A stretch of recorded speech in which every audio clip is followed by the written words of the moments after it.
All right, so some people have had some questions about how to do the homework.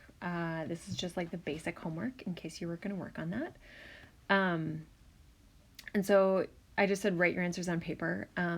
So what you're supposed to do here basically is figure out what each of these logs is equal to, right? And I've given myself an example up here. I like this just because the numbers are very distinct, right? Like 3 factors of 2 is 2 times 2 times 2, which is 8.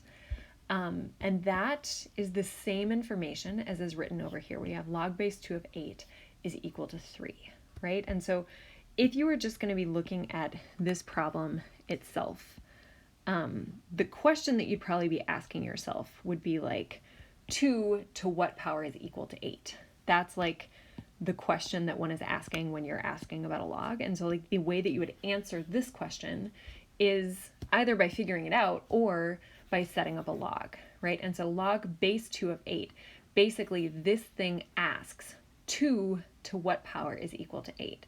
And if you know that 2 times 2 times 2 is the same as 8, then the answer would end up being 3. So because 2 to the third power is equal to 8, then log base 2 of 8 is equal to 3. So if we look at this question right here, this is log base 7 of 1 over 49. What this is asking is it is saying 7 to what power is equal to 1 over 49. So like, what's the answer here? And I'm like, well, I know that to get just 49, I need 2 factors of 7, right? Because 7 times 7 is 49. So this is 2 factors of 7. But if I want it to be a fraction, I know that I need to have a negative in there. So it's not just going to be 2 here, but the answer would be -2 because I need to have the negative turns it into a fraction. So this would be equal to -2. Okay, doing at least one more here. This question is asking 2, like this 2 to what power is equal to 4? Well, y'all know that answer because how many factors of 2, how many times do you need to do 2 times what equals 4? So 2 times 2 is equal to 4. So in this case, since that's also a 2, the answer here is 2.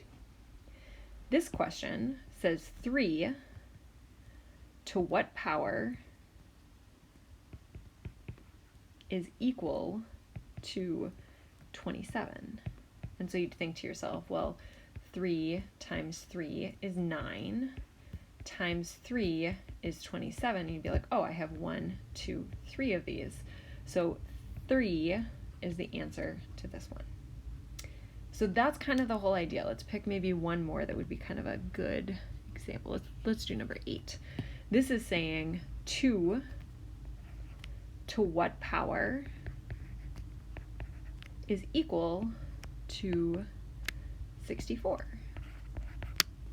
And so I just probably worked that out by saying like 2 times 2 is 4, times 2 is 8, times 2 is 16, times 2 is 32, times 2 is 64. Okay, so this is equal to 64, and I have 1, 2, 3, 4, 5, 6 of these, so 2 to the 6th is equal to 64, so my answer here is 6. That's really kind of how you'd work these out. Let me know if you have questions. I will do my best to help.